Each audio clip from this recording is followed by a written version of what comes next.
السلام عليكم ورحمة الله وبركاته. كيف حالكم مشاهدينا الكرام؟ بخير. ډیرو درنو قدرمنو هیوادوالو، ستړي مشئ. دا د موږ اووم تمرین ته ورسېدلو. نو په تمرین باندې پیل کوو. التدریب السابع، اووم تمرین. بکر یکتب بالقلم. بکر په قلم باندې لیکل کوي. بکر یجلس علی الکرسی.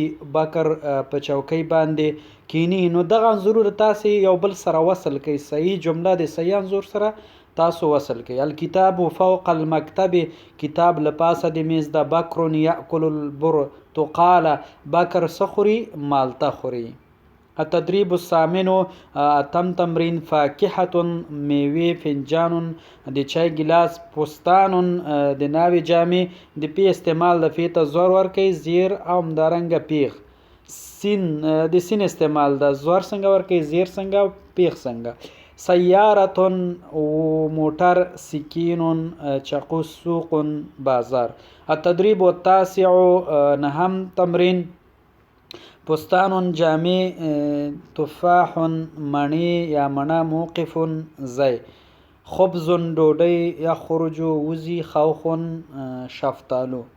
نو ډیر اسانه تمرینونه دي. التدریب العاشر، دلته قف او ما کلمه په لاندې خالي ځایونو کې ولیکئ.